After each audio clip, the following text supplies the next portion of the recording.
Yes, fingers crossed. Fingers crossed. Okay, so we are 11 minutes behind time, and we're happy that have been with us.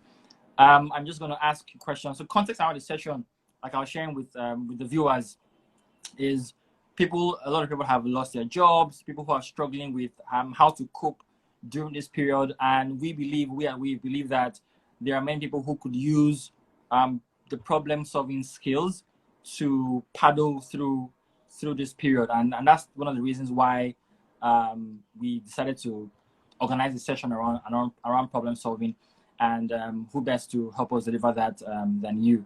So that's the context around the session. But I'll let you introduce yourself before we kickstart. All right, thank you so much, Kelvin. And I think good evening, good morning, good afternoon to everyone on the call, depending on where you're joining from. And hello to everyone. My name is Osarume, and I work with Wave. Recently transitioning from a training role to a programs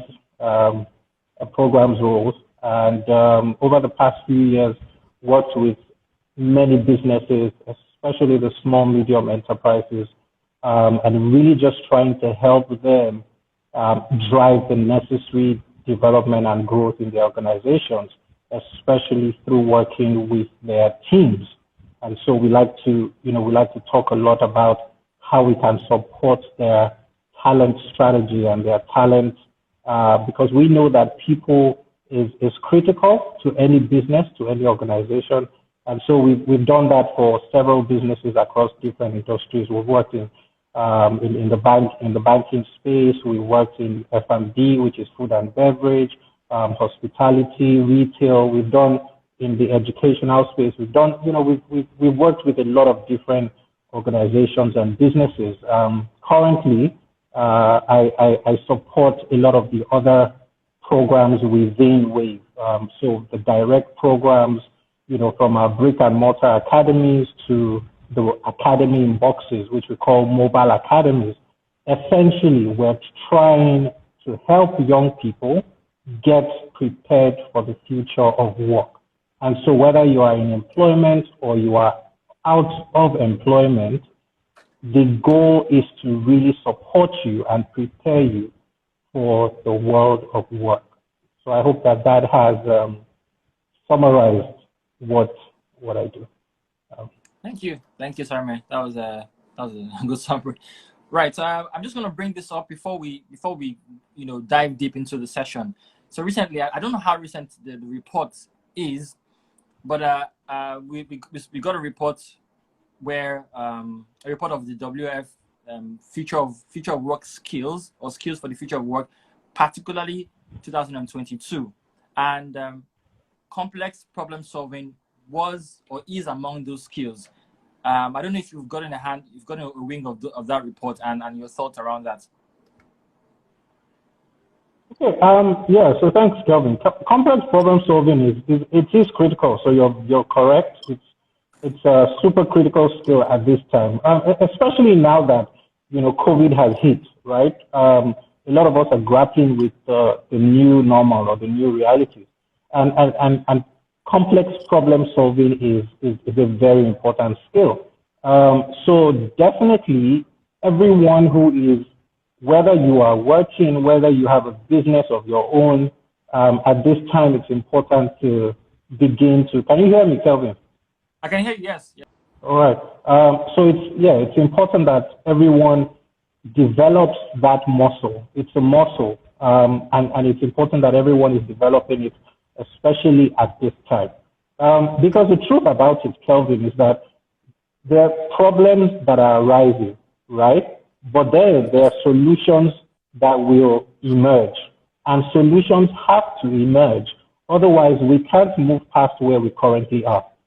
People are working in the medical space on the vaccines. They're working on medical solutions. Scientists are in the labs day and night right now because they're trying to find a cure for COVID.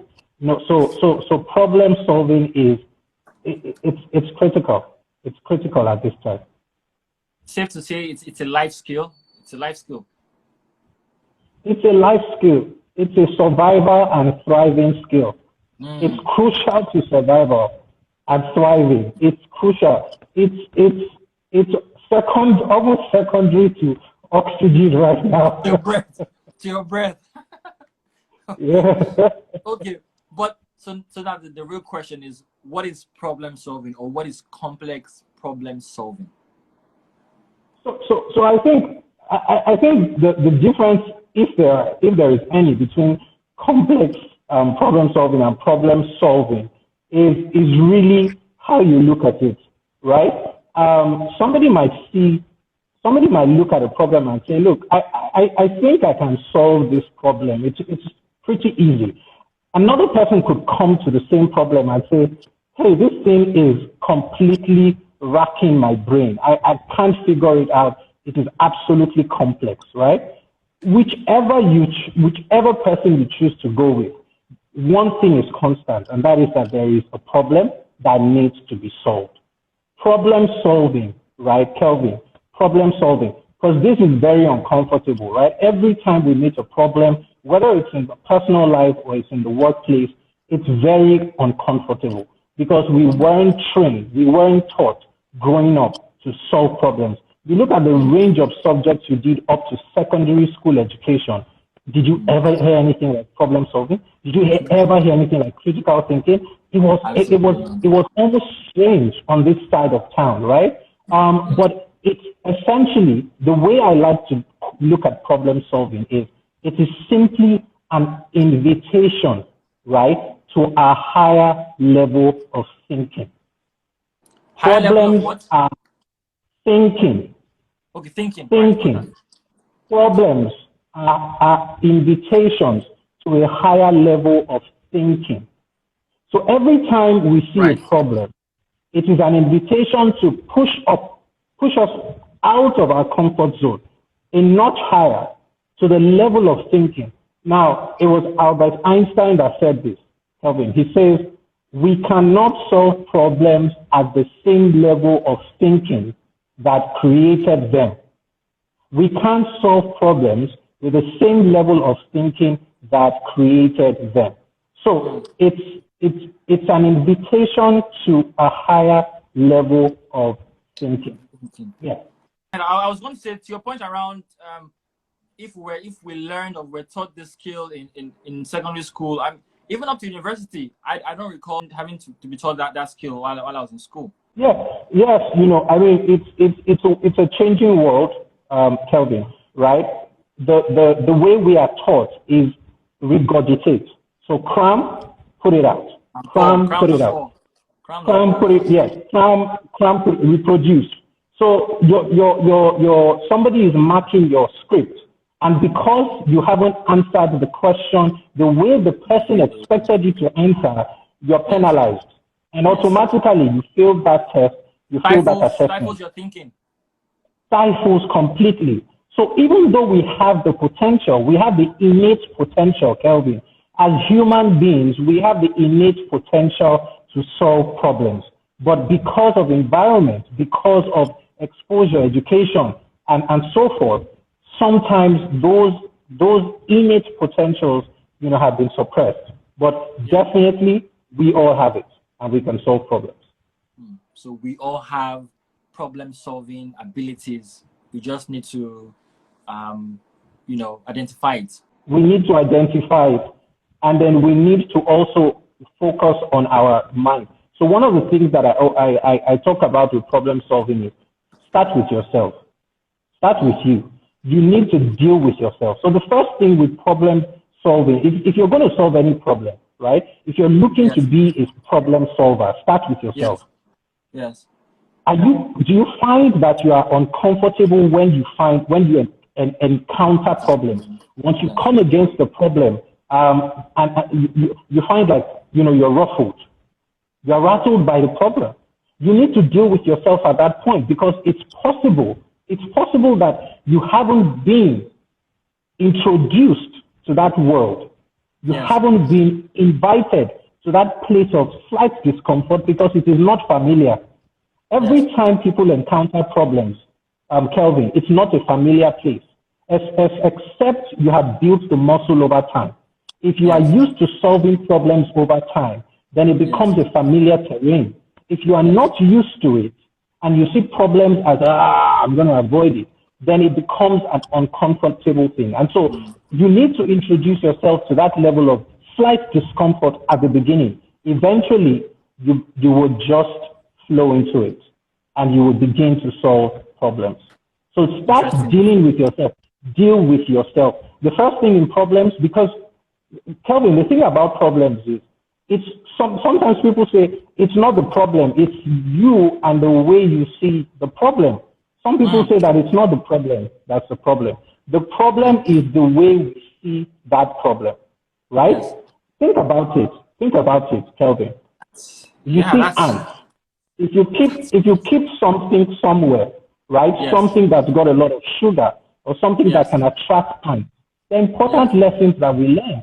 If you watch the ants and you see these amazing creatures, right? They could be irritating sometimes, but you see that every time you put something sweet, something that can attract them somewhere, regardless of all the things that could stop them, they always find a way to get there.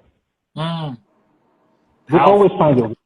I don't know if there's anybody on this call, or Kelvin, maybe you've ever tried it as well. You tied something up somewhere and it was something sweet, and you went back or you kept it, and you were like, how did you get into this place? How on earth? Yes, actually, I've had such experience before. Yes, I have. So I can totally relate. That's why I'm laughing, because I've had such experience. That's amazing. That's amazing. Funky Giwa says, start with self. Great way to develop problem-solving skills, and I couldn't agree less. Yeah. Start with self. Okay, so we have a question from Emeka. Could there possibly be a scenario to better explain the Albert's approach to problem solving? I'm guessing that's a concept, Albert's approach. So I guess maybe what that person is referring to is the fact that you cannot solve with the same level of thinking that you had when the problem was created, right? So when I say start with self, right, Kelvin, one thing is that you're really telling yourself that, look, what is my perspective of problems, right? What is my perspective? Am I always depressed when problems arise, or am I saying, look, I see this as an opportunity to step up? Now, with the same level of thinking, what is really important for people and for us to start doing is we need to also start increasing our knowledge. We need to improve ourselves. All right, it's an opportunity to develop yourself. It's an opportunity to develop myself, right? You come in contact with a problem that is very unfamiliar, you've never faced before. Now it's two options. One option is, great, actually 3 options. One option is go on it headlong and then get all frustrated, exhausted, and then just give up, right? Another approach is just avoid it completely and say, you know what, this problem is not mine, it's not for me, I'm done, right? Now the third approach is look at it and ask, do I currently have the expertise to be able to solve this problem? And do I need to improve my expertise? Do I need to learn more? Do I need to acquire knowledge to be able to find the solution to this problem? Okay? Do I need to find people? So when you look at the whole process, you know, of solving problems, it's really from a place of self-awareness, right? It's from a place of understanding where you stand relative to the problem that's coming against you. And then it's also important for you to identify, be true, you know, to thyself, be true. I don't have the expertise required to solve this problem. I'm going to have to improve. I'm going to have to develop myself. I'm going to have to develop my expertise. And sometimes there is a place for collaboration. Who can be able to help? Who might be able to help? Who might be able to bring the expertise that is required to solve this problem? And so collaboration is certainly a very key part of solving problems, especially in the workplace. Right. Is there like does problem solving have different quadrants or different approaches that have been proven by experts? they're different depending on what problem, depending on the peculiarity of that problem, depending on the time that you have available to you. Some people usually just go in and say, look, let's do a very quick, let's take a quick approach, rapid problem solving. So we solve on the go. Let's start with this. So it's rapid problem solving, and then if time allows, sometimes you need to step back and say, hey, let me get out of this whole situation, and then let me look at this problem with the eyes of an outsider or an onlooker, right? If time permits. So there's usually that, stepping back, pausing, and then trying to really look at it and understand what is actually going on here. And then there's also the rapid problem solving. So you solve as you go, you learn as you go, you solve as you go. But when it comes to really taking the time and stepping back, there are certain things that you want to be able to ask. I think the key skill about problem solving is asking questions. Somebody says, somebody says that you only get the right answers when you ask the right questions. So you could have questions that are just regular questions, superficial questions. But then you could also have some questions that are thought-provoking. And so you might want to try asking some very critical questions. Examples of such questions you could ask, Kelvin, when you have this sort of problem is, where is this coming from? Where is this coming from? What is the root cause? Many times we approach solving problems from the surface level. So we're fighting the symptoms, right? I always like to use the illustration of somebody gets bit by a mosquito, right? Or an insect, right? And then the person starts exhibiting symptoms. So the person is showing symptoms, and those symptoms are could be cough, it could be fever, it could be all sorts of things. But and somebody could be living in a topic area, right? But then is continually getting bit by this thing. And keep saying, look, but I do this all the time, I do that all the time, I do this. But then if you don't ask yourself the question around, where is it really coming from? Okay, what is causing this thing? Is it environmental? So don't address it at the surface, dig down, ask questions. So why is this person coming late? Well, the person came late because the boss came late to pick them up, but they didn't find the boss on time. Great. Okay, so why didn't they find the boss on time? I mean, and so you keep asking different layers of powerful questions, thought-provoking questions, until you get to the root, and hopefully that now helps you in finding a solution to that problem. So just to recap, focus on the root cause of the problem instead of the symptoms. Am I correct? Yes, focus on the root cause. Ask questions to get to the root of it, and as soon as you get that aha moment, because you will get it. If you ask the right questions, you get that aha moment. And once you have the aha moment, then it's a relief, right, for you to be able to say, look, I know where to tackle this. And so the next thing you want to ask yourself is, what are my options? What are my options? What is within my control and what is not within my control, right? But sometimes you have to be very intentional, about solving. You can't solve all the problems. You can't solve everything at once some of the times, right? And so you need to, what is within my control and what is beyond my control. I find the root cause. I identify my controllability level. What can I control versus what I can't control? And then I begin to ask myself, what are the resources? What are the resources? So the next thing is, find options. What are the resources? How do I solve it? And at this point, Kelvin, there's usually a temptation to say, this is the only way that this thing can be solved. This is the only way I can get around this. But it's about the options. I go back to the illustration of the ant, you would find if you study very well, an ant that's struggling to go around all the different things, you will see that the ant would try this, and find that, oh, this doesn't work, it would come back. It would try another route. It will come back. It will try another route until it's able to get the right one. So you want to identify what are the options, explore as many options, and then weigh them. You know, which one is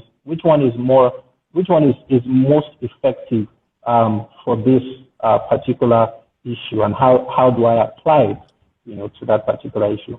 One thing I must say also as well, Kelvin, is the power of observation. Every time you're trying to discover options available to you, you need to heighten your sense of observation. One thing we need to do much better as human beings is also observe our environment. There are so many clues, there are so many ideas, there are so many options that we have within our environment.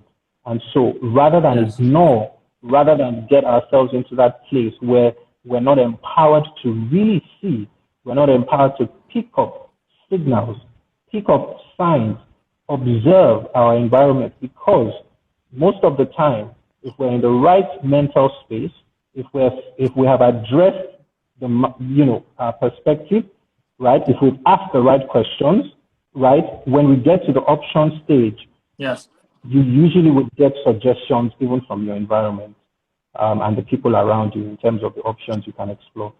Once you have the options and you'll be able to weigh and say, look, this is the most effective, this is the best option, then you get with it and you get to solving that.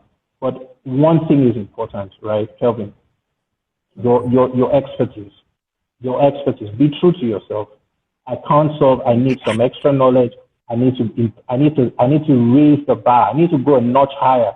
I need to draw some more knowledge, some more wisdom about this particular thing, so that I'm able to better apply the right solutions. And one thing is, listen, you would not always, solve the problems to the extent that you expect, right? When you're getting into the part where you are implementing and you're getting into solution mode, you are trying to solve, you've had all your options, you've been able to select, the most effective or the potentially most effective ones, and you want to execute. You need to also be flexible. Kelvin, flexibility. The most powerful people are the most flexible people. The people that experience the better results in solving problems are people who are flexible. So be flexible enough along the line to say that, hey, this thing is not working as much as I thought it would, as well as I thought it would. Let me try something else. Let's tweak a bit, let's adjust a bit, and let's get at this. So flexibility is also key, right? Yeah, you said a lot. So observe, increase your senses of observation, and of course be very flexible. That was a lot. Someone had a question. Because Kingsley, are there steps to solving problems or problem solving? It's fine. The first thing is really deal with yourself. And by dealing with yourself, we're saying, look, understand that problems are invitations to a higher level of thinking and observation. A problem has not come to kill you. A problem has not come to drain you. It's only come to invite you to a higher or a greater level of thinking, observation, and awareness. And so once you accept that, you've dealt with yourself, right? So once you do that, the next thing for you to do, right? The next thing you want to do is you want to now start asking really powerful questions. Where is this whole thing coming from, right? Where is this problem coming from? What's causing it? We don't want to treat just the symptoms. We want to go to the root cause. We don't want to just have a cosmetic approach to it. We want to dig deep, right? Where is it coming from? Oh, there's something going on. Somebody is persistently late.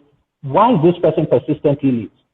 One option is, I say, hey, to solve this problem, I'm going to give you, I'm going to deduct some money from your salary. That's an approach, but it could serve the purpose for a short term, right?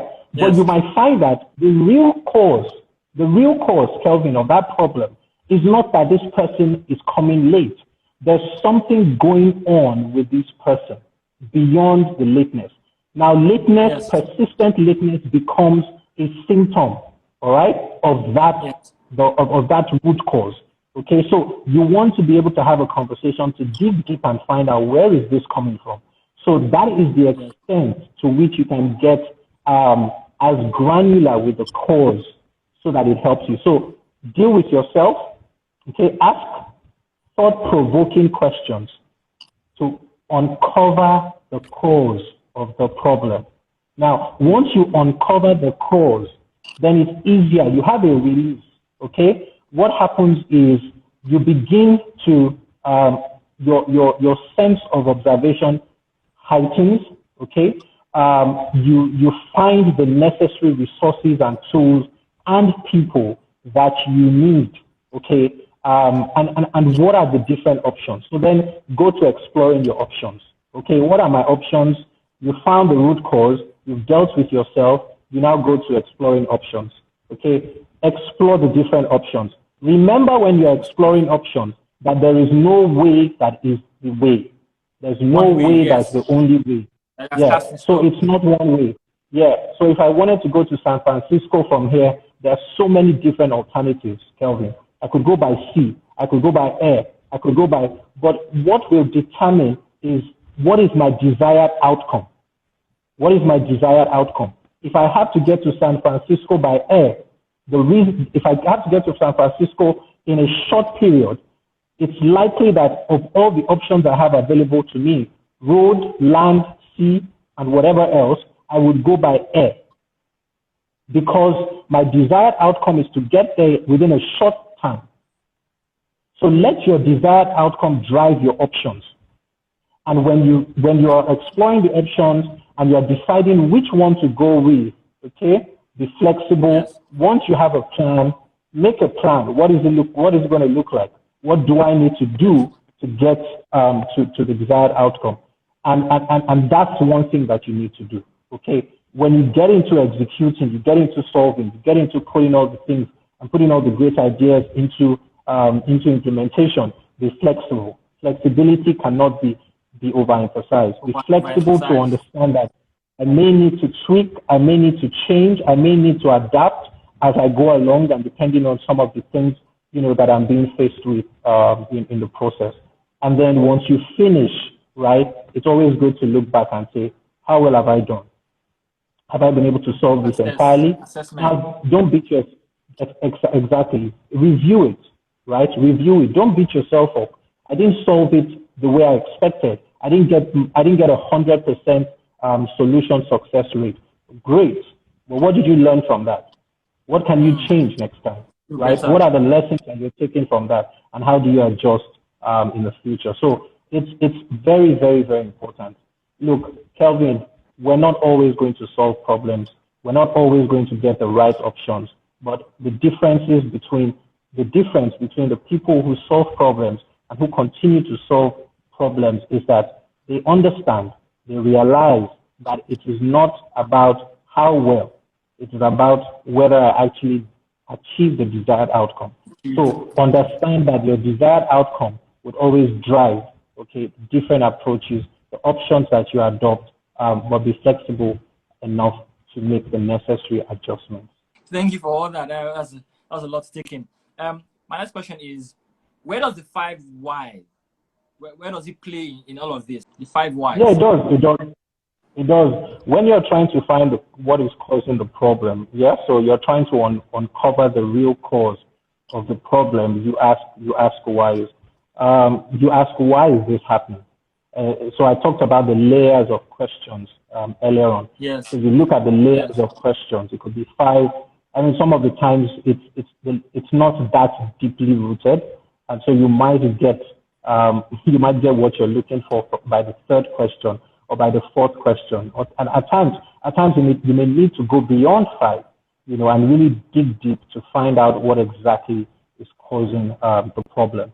So the 5 whys is a really good approach, but I wouldn't limit it to 5 whys, because depending on the context and the circumstance, you may find what you're looking for before you get to the 5th why, or you may need to probe a bit further even after the 5th why to get the real cause of the problem. So in a nutshell, it's based on context application of the 5 whys is based on context. It's based on context, but the key thing, Kelvin, the key thing, right, is ask those why questions. Ask those why questions, because the right questions will give us the right answers.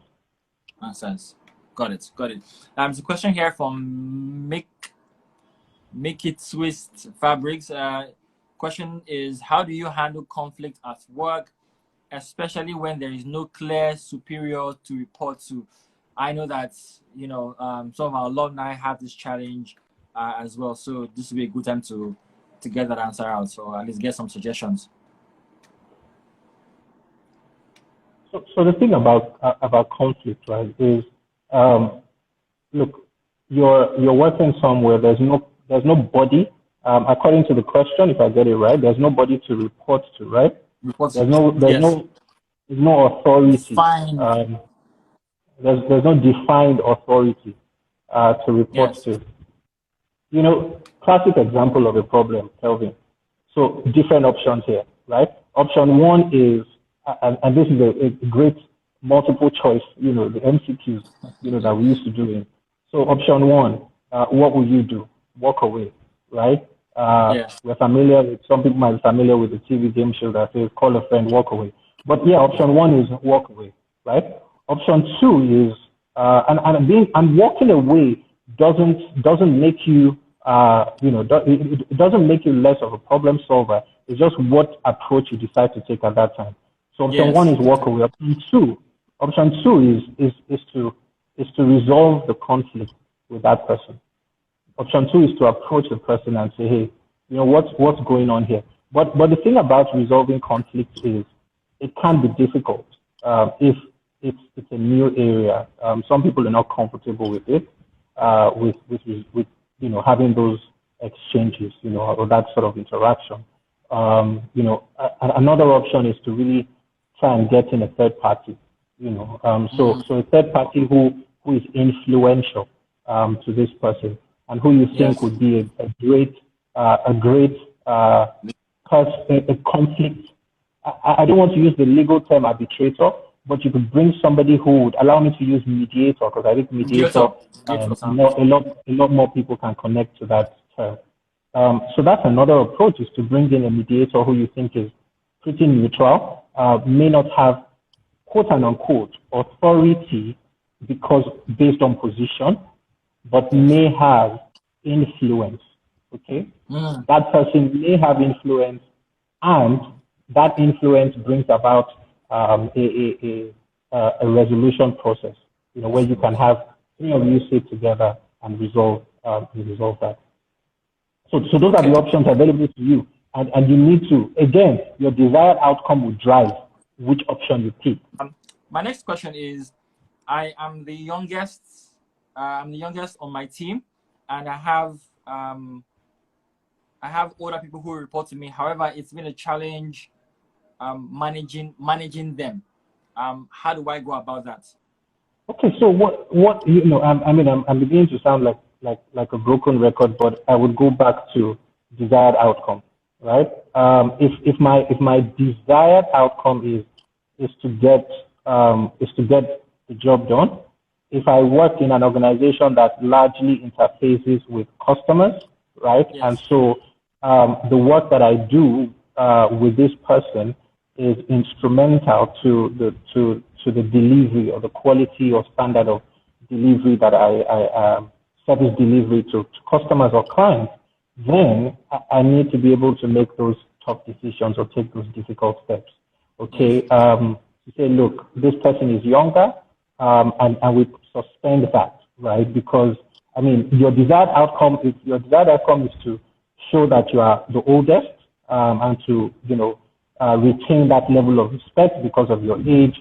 Then that's fine. That would drive your action. But if your desired outcome is really about the people getting the job done, and the people who stand to benefit from the service that you organize or the business your organization is in, it's important to really review that and say, look, what's priority for me at this time? Is the fear, the discomfort that I might feel, Do I need to learn a bit more about conflict resolution? Do I need to maybe just, go and, just develop myself in that regard? It's certainly something that's worth exploring. I'm hoping that gives some sort of answer to the question. Okay, another question from Emeka. Would you say personal relationship is important to foster problem solving among employees? Would you say personal relationship is important to foster problem solving among employees? So the thing about problem solving is, what is the problem? Right? If the problem is an organization, something that the business... Can we paint a scenario? Sorry, man. Can we paint a scenario? I'm struggling to get my colleagues, my team members to execute a task, and perhaps it's because there is not familiarity, and I know what they say about familiarity. How do I get them to solve this problem, or to align on this course? So I think another thing is, sometimes it's really about what is everyone's approach to problem solving, right? So my colleagues, what is their approach to problem solving?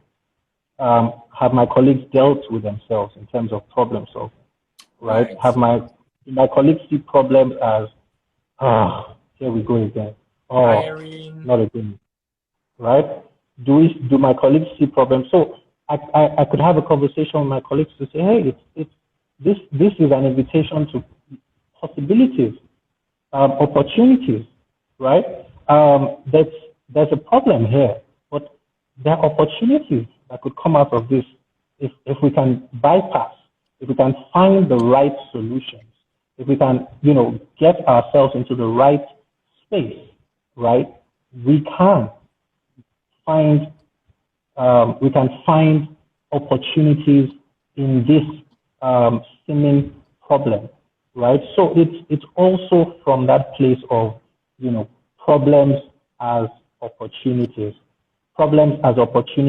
to do better, problems as opportunities, perhaps in some cases, to be better, to improve myself, okay? Because you come out of solving a problem sometimes, and there's usually that feeling of, wow, I actually may not have thought I could do that. And whether it was collaboratively or it was single-handedly, you come out sometimes and you look back at that thing and said, wow, I actually for a moment thought that this thing was totally impossible and I couldn't solve it, right? So that's another thing. We need to see problems as opportunities, as certain things to unlock. So it's almost like, let's unlock this thing. What are the different ways we can unlock this? What could come out of this, right? What could come out? What are the possibilities? That exist? What are the possibilities here? This is how and this is no way is the way, like we said earlier, right? It's not this particular way alone. I could explore this in other ways. Yeah, I could be flexible in finding different options to it. So it's something that we continue. It's a muscle we continue to build. It's a muscle we must build as we continue to solve problems, personal lives, workplace. Every day. It's really important. Mega asks, do you think being bossy helps? I guess we might need to define the word or unpack the word bossy. Am I correct? I mean, let me interpret that. Be very professional. Maybe that's what he meant. I'm just being professional. I'm not going to mix personal relationship. I'm just going to. It's very official, very formal, and that's it.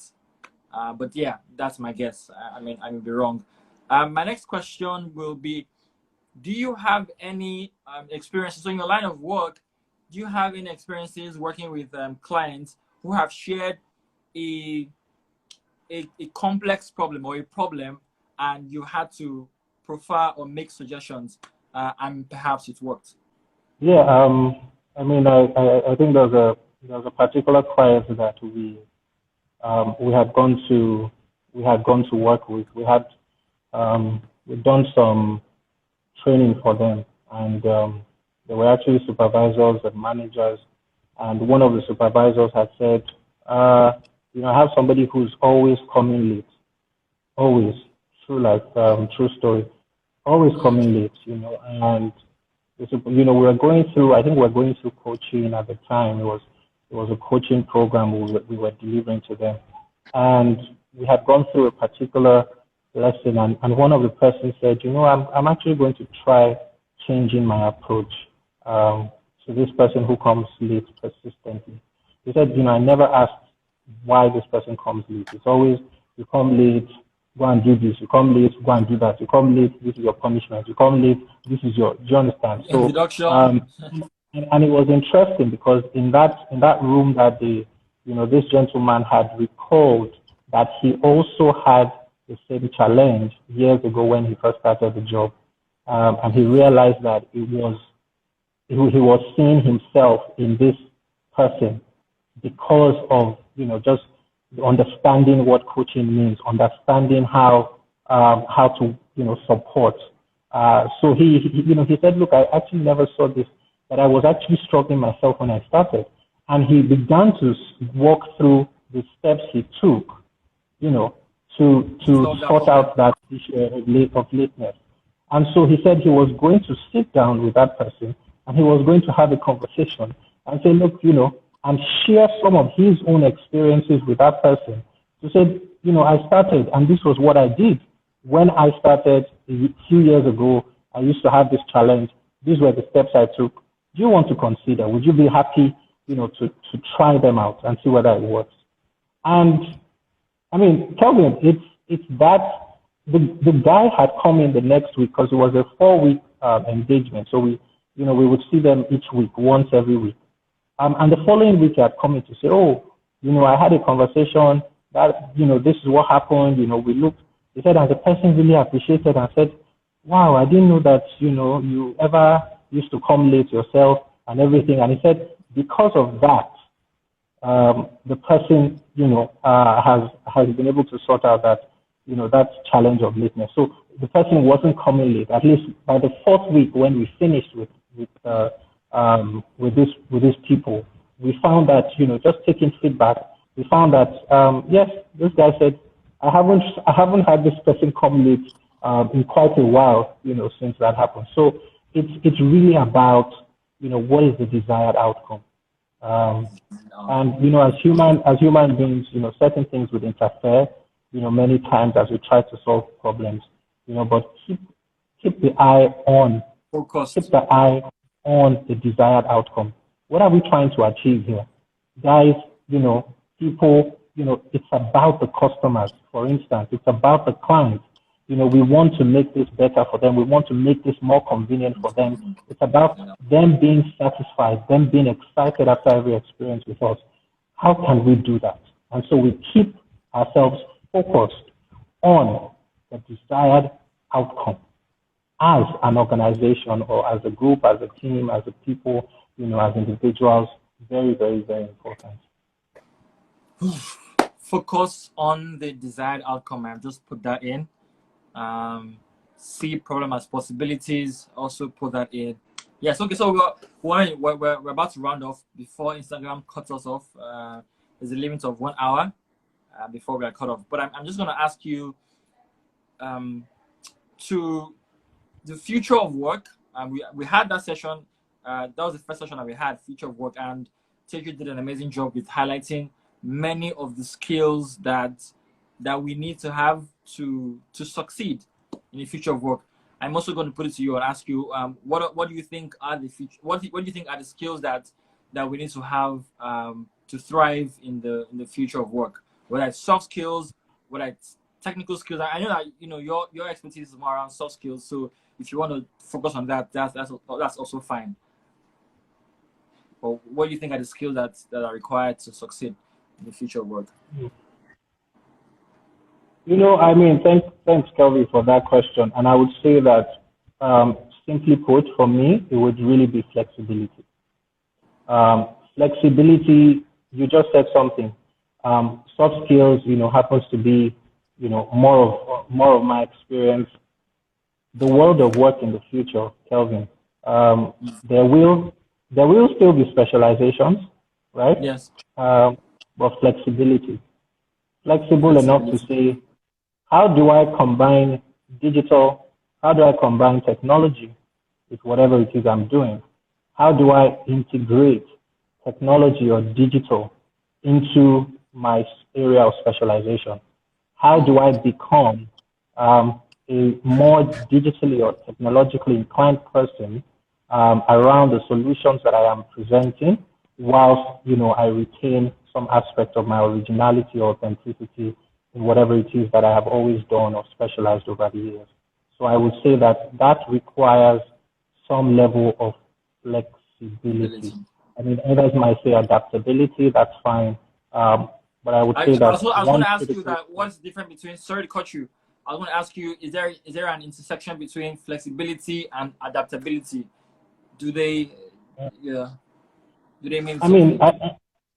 I won't say that they exactly.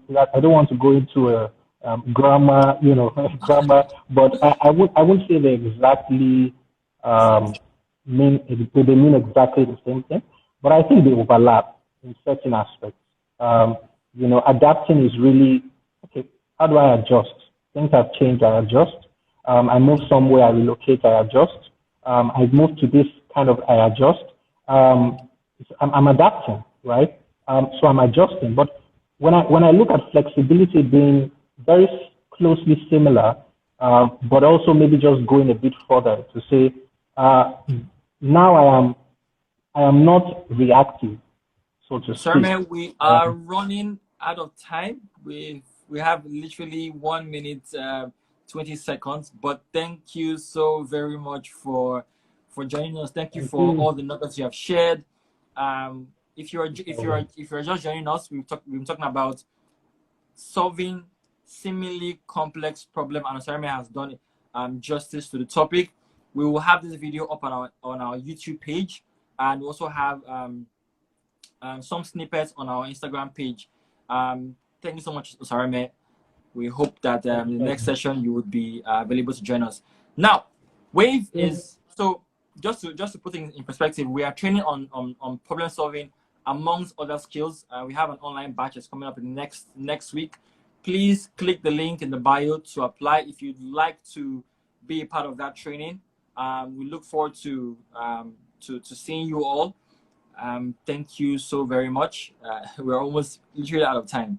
Thank you guys for joining, and see you on Thursday. We have a session on Thursday on managing work stress. Soft skills are very important.